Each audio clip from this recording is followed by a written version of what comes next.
Hey everyone, I'm here again with Ron LeGrand on another edition of Ask Ron. Ron, how are you doing today? And I'm good. I'm really good. Awesome. That's what I like to hear. All right, we have a few questions today, so we'll go ahead and get started. The first question we have is from Raisa Schilling from New Jersey. Raisa says, anyone know where I can find an operating agreement for New Jersey? Crazy, you can find operating agreements on LegalZoom and multiple other sites. But if I were you, I would get a hold of Bob Bloom. And Matt, you're going to get her that number. We have the number. And for $497, he'll create all of that for you and give you the right operating agreement and all the things that go with it. And believe me, that is money well spent on your part rather than dragging something offline that may not protect you if and when the time comes that you need protected. You happen to have that number? You know what? I have it handy, I think. No, I don't. But we need to publish it.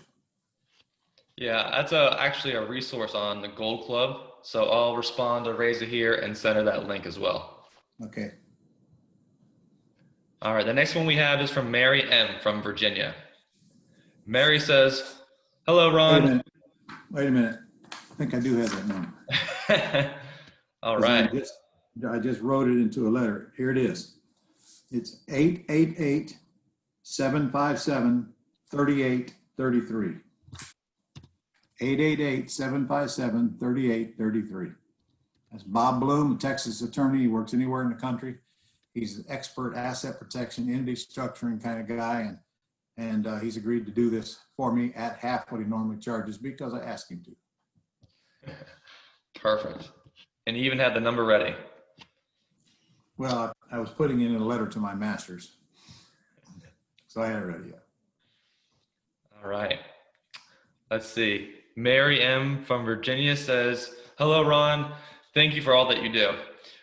When one is 70, has an LLC, and only smaller amount of money in a self-directed IRA, which would be better to decrease taxes and increase your IRA amount? A Roth IRA, solo IRA, or LLC? Thank you, and many blessings as always. Thank you. The answer is, it depends. Okay. A Roth IRA is tax-free. Obviously, that's going to grow faster than any LLC that is taxed at your tax bracket. A solo 401k, if set up like a Roth, is also tax-free, and you can take over properties with debt in it and not pay taxes, unlike your Roth. An LLC certainly has its place in this because it's your operating entity and maybe an entity that owns your properties that have tenants in them or owns the land trust that owns the properties. So anytime you can do something tax-free, that's going to grow a lot faster than tax, that's for sure. But you're definitely going to need an LLC if you're going to do business. Roth IRA is optional, but since you've already got one, go ahead and use it. And when you do a deal in there, then you won't be paying taxes on it. Nice. All right. There's moving on to the next Gold one. Club, how to do that, by the way. Yeah, there are a lot of resources on this on the Gold Club as well. Mm-hmm. All right, the next question we have is from Dan Kositske. Dan does not give his state, but he says, hi, Ron. When selling a property with owner financing and the buyer puts less than 20% down, do you require the buyer to get a private mortgage insurance as a protection against potential default? No, come on. You must be a thinker brain. You must be, let me see, you're either an engineer or an IT guy or something like that. He's putting up 20% down, Dan, crying out loud. Are you really worried about a default? And if he does default, you get to take it back and go get another 20% or whatever. So, or whatever the amount is. No. In fact, you can't get private mortgage insurance anyway. You're not a lender. So forget that. Forget that. Doesn't apply to us when we're selling. So first I want to ask you, does it say where he's from? No, he does not give the state. All right, unless you're from Texas, I'd suggest you put a lease option tenant buyer in there and not sell it with owner financing anyway. And then you only have to evict them if they don't pay. But when you get $20,000, $30,000 non-refundable option deposit from them, trust me, you ain't gonna have to evict them because they lose that if they don't pay their rent. I only want tenants in houses that have skin in the game, and then I don't have to worry about them. Awesome.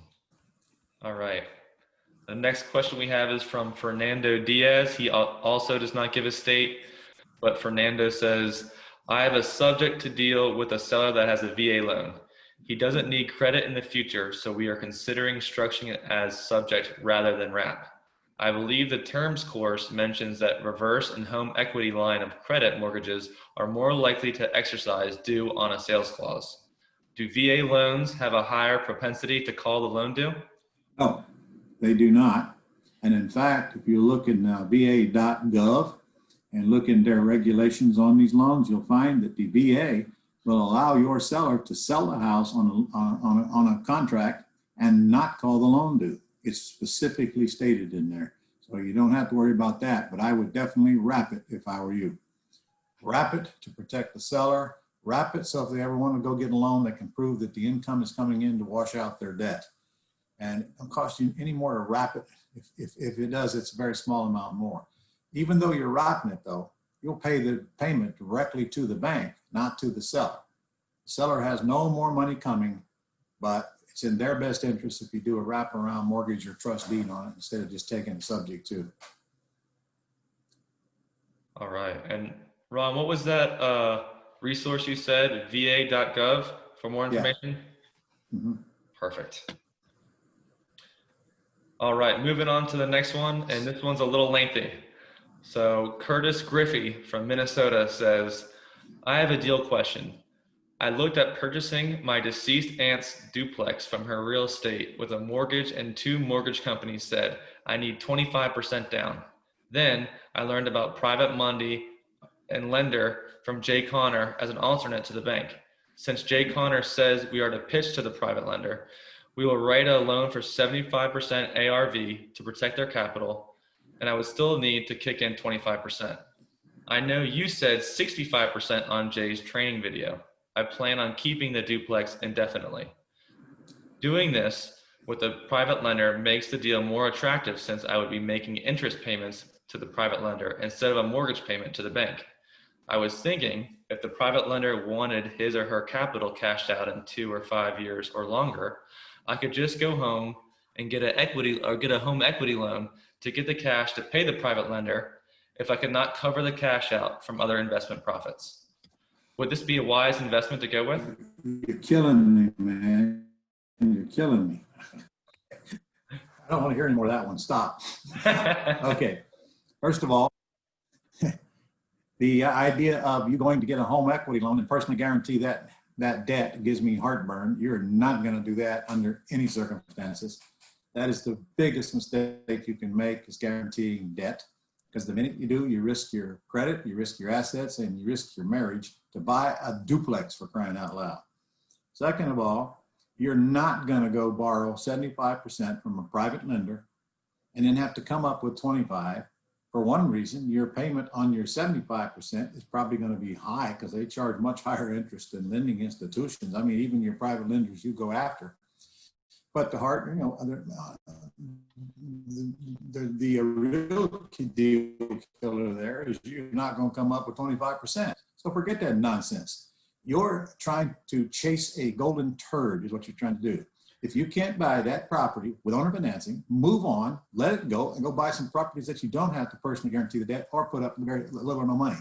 Now, you didn't mention who is in control of selling the property, but it certainly is somebody inter-family. So you should be able to work out owner financing. And if you can't work out owner financing, no terms, no deal. None of this go get private money, put up money, and refinance crap. Oh, I'm going to think about that one all night long. That is the worst thing you can do. Gonna have nightmares on that one, huh? Yeah. And then I got to ask you, what do you want a duplex for? What's the purpose? Maybe if you wanted to live in one side and rent out the other, I can see it.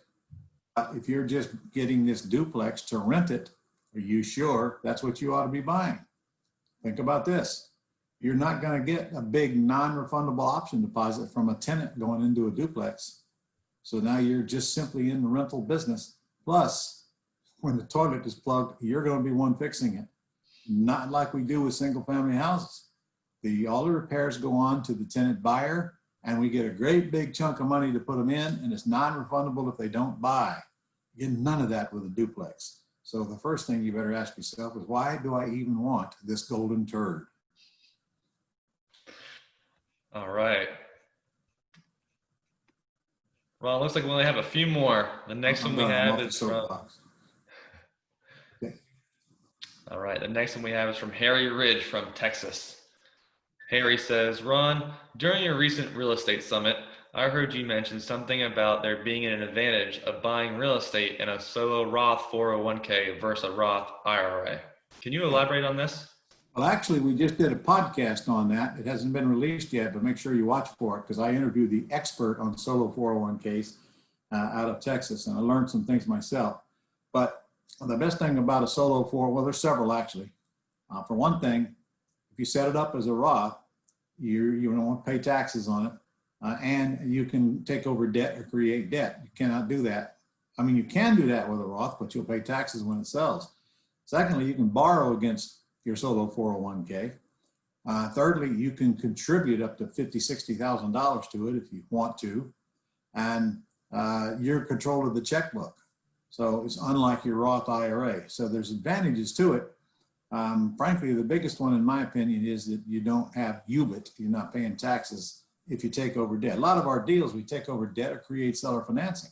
Okay, if you do that in your Roth IRA, you're going to trigger unrelated business income tax, UBIT, and it's at trust rate, which right now is about 37 or 40%, something like that. But you don't want to do that.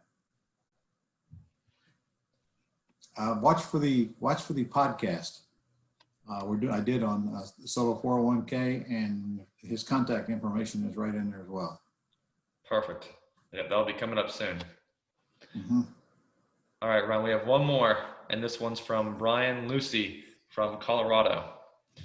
Brian says, I want to know if I have a deal that Ron spoke about at the summit for the $600,999 deal.